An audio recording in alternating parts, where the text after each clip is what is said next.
Hello guys, কেমন আছো তোমরা সকলে? আশা করছি সকলে খুব ভালো আর সুস্থ আছো, আর আমিও ভালো আর সুস্থ আছি। সকালবেলায় ভাত কেন দেখাচ্ছি সেটা ভাবছো? এখন সকালবেলায় সত্যি এখন বাজে 8টা। তো সকালবেলায় সব কাজ সেরে তারপরে রান্না বসিয়েছিলেন মা, আর আমি রুটি বানিয়েছিলাম। আর সকালবেলায় রান্না হয়েছে আজকে এই যে মাছের মাথা দিয়ে মুগ ডাল, আর হয়েছিল বেগুন ভাজা আর আলু সিদ্ধ মানে সিদ্ধটা ওটা মাখা হয়নি, তো সেটা ভাতের ভিতরেই আছে। আর আমি বানিয়েছিলাম রুটি, তোমাদের তো বললামই। তো দেখো, খাওয়া দাওয়া, থালা বাসন মাজা সব কাজ, ঘর মোছাগুলো কমপ্লিট করে সব ঘরের জিনিসপত্রগুলো সরাতে লেগেছি, কারণ আসছে একটা নতুন সদস্য। তো সদস্যটা কে বা কী জিনিস না ও মানুষ অন্য কিছু, সেটা দেখতে হলে তোমাদের অবশ্যই ভিডিওটা স্কিপ না করে পুরো ভিডিওটা দেখতে হবে। তো চলো দেখতে থাকো। আর এই ফ্রিজটা আমি তো সরাতে পারবো না, ওই জন্য আমি ঠেলে ঠেলে ঠেলে ঠেলে নিয়ে আসলাম। আর যেহেতু ঘরটা স্লিপ, তো ঠেললেই চলে আসবে, বুঝতে পারছো। তো ফ্রিজটা ভালো করে মুছছি। আর মা জিজ্ঞাসা করছিল যে বেগুন নেবো নাকি, বেগুন বিক্রি করতে এসেছিলো, মানে সবজি বিক্রি করতে এসেছিলো। তো আমি বললাম নেওয়ার দরকার নেই বেগুনটা। তো মা বললো ঠিক আছে তাহলে নেব না। তো তারপরে দেখো, ঘরের ভিতরে যা যাবতীয় ছিল সব বের করলাম, করে ড্রেসিং টেবিলটা এই যে এখানটায় রাখলাম দরজার কাছে। তো আমাদের ঘরটা যেহেতু ছোট, ঘরে যেহেতু জায়গা নেই, তো কী করা যাবে, ভালো করে তো সাজিয়ে গুজিয়ে রাখতে কে না চায় আর কে না ভালোবাসে, তাই না? তো ওই জন্য দেখো পিয়ুষ বারবার আমার কাছে আসছে, এসে দেখছে আমি কি করছি না করছি, আর মাথাটা ঘুরছে। আমি বললাম স্কুলে যেতে, বললো স্কুলে যাবো না, আমার মাথাটা না প্রচণ্ড ঘুরছে মা, আমার ভালো মা, আমি স্কুলে যাবো না, এসব বলছি। তো দেখো, তারপরে ড্রেসিং টেবিলটা ভালো করে মুছলাম। আর ওর খেলার জুতো রেখেছে, সেইগুলো ওই ড্রেসিং টেবিলে চুপ করে রেখে দিল, রেখে মানে গিয়ে শুয়ে পড়লাম। আর আমি দেখছি কি রাখলো, ও কোথায় রাখলো, কি রাখলো, বারণ করলাম। তারপরে দেখছি না, ও এখন যদি সরাই জুতোটা ড্রেসিং টেবিল থেকে, তাহলে ও রাগ করবে, একটু কষ্ট পাবে, ওই জন্য ও যখন থাকবে না তখন ঠিক সরিয়ে রেখে দেবো। তো ড্রেসিং টেবিলে যেগুলো ছিল সবগুলো মোছা হয়েছে, মুছে পরিষ্কার করে রাখলাম। আর আমাদের বাড়িটা রাস্তার ধারে, তো প্রচণ্ড মানে ধুলো হয় আর কি, ওই জন্যই।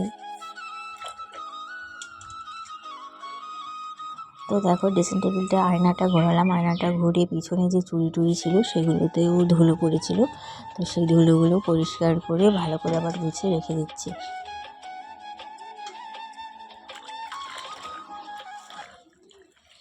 শুধু এই নয়, বেড কভার এগুলো সব কাচতে হবে আর কি, ওই জন্য সবগুলো বের করা হয়েছে। আগে এই ঘরগুলো ভালো করে গুছিয়ে নেব, তারপরে সব কেচে দেবো।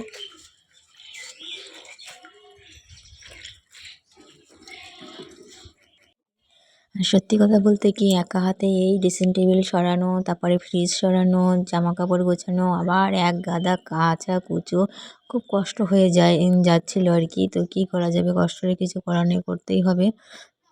সবাইকেই করতে হয়, বাড়ির বউ যারা তাদের। তো মাকে একটু বললাম ফ্রিজটা সরাতে, বললো আমি পারবো না। তো কী করা যাবে, আমি একাই সরালাম ঠেলে ঠেলে নিয়ে গিয়ে। তারপরে এই যে দেখো, এই ফুলের চেনটা এটা এখানে দেয়া থাকে, আর এখানটায় দেওয়ার জন্য নিয়েছি, মানে ড্রেসিং টেবিলের সামনে এরকমভাবে দেওয়ার জন্য, তো দেখতে একটু ভালো লাগে আর কি। আর এমনি আমার ফুল পাতা গাছপালা বেশি পছন্দের। তো তারপরে দেখো, তোমার দাদাভাই যাচ্ছে নতুন সদস্যকে আনতে, তো রেডি হয়ে নিচ্ছে, দেখতেই পাচ্ছ। আর পিয়ুষ দেখো, একটা সুতো নাই কি এটা নিয়ে ওর বাবাকে ভয় দেখাচ্ছিল, সাপ সাপ করে। অনেকটা এটা না সত্যি সাপের মতনই লাগে দেখতে, তো ও লুকিয়ে রাখে, আমাকেও সময় ভয় দেখায়। তো আবার ড্রেসিং টেবিলের উপরে রেখে দিল জিনিসটা, দেখতেই পাচ্ছ। তো তারপরে তোমাদের বললাম কাচাকুচো, তো এই যে দেখো এগুলো সব কেচে দিয়েছিলাম, তো একবার করে কাচছি, তারপরে মেলতে আসছি, কাচছি আবার মেলতে আসছি, এরকম করে মানে বালতিতে বালতিতে করে নিয়ে আসছি, 2-3 বালতি কাচা হয়েছে, 3 বালতি কাচা হয়েছে। তো প্রথমে 1 বালতি কেচে নিয়ে এসে ওই দেখো এটা লাগাতে পারছিলাম না বাঁশটা, তো লাগাতে যাচ্ছিলাম আর নিচে পড়ে গিয়েছিলো, তো শাড়িটা একটু ধুলো লেগে গিয়েছিলো। তো যখন শাড়িটা শুকাবে তো ধুলোটা ঝাড়া দিলেই মানে পড়ে যাবে আর কি, ওই জন্য শাড়িটা ধুলাম না নতুন করে। তো ছাদের এই যে কার্নিশগুলো আছে এগুলো তো জামাকাপড় মেলা আছে, তোমরা একটু লক্ষ্য করলে দেখতে পাবে। আর আগের দিনকে মানে কালকে আমাদের জলের ট্যাঙ্কিটা পরিষ্কার করা হয়েছিল, ওই জন্য ছাদটা দেখতে পাচ্ছ এক জায়গায় হলুদ হয়ে আছে। আর রোদের যা তেজ কী বলবো, গরমও পড়ছে প্রচণ্ড, আমার তো খুব গরম লাগছিল।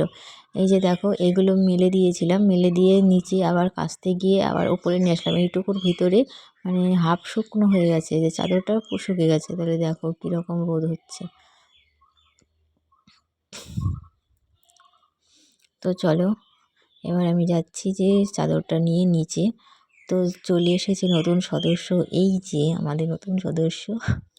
এটা কি বলো তো, আলমারি, 3 পাল্লার আলমারি। তো এটা আমার খুবই পছন্দ ছিল, আর জামা কাপড়ও আটছিল না, বাড়িতে 3টে শোকেস, তো শোকেসে তো বেশি জামা কাপড় আটে না, ওই জন্য এটা আনতেই গিয়েছিল। আর কেমন হয়েছে ঘরটা তোমাদের ভালো করে দেখাই। এই যে এই রুমটা দেখো কীরকমভাবে গুছিয়েছি, এক একটা করে তোমাদের রুম দেখাবো, শেয়ার করবো কীরকম লাগছে। মানে আমাদের ঘরগুলো খুবই ছোট, জিনিসপত্র মানে একদম মনে হচ্ছে পুরো ভর্তি হয়ে গেছে।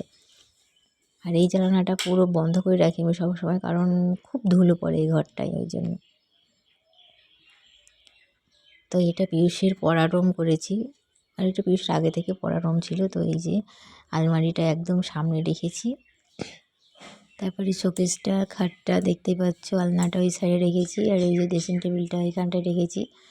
কেমন হয়েছে অবশ্যই জানিও।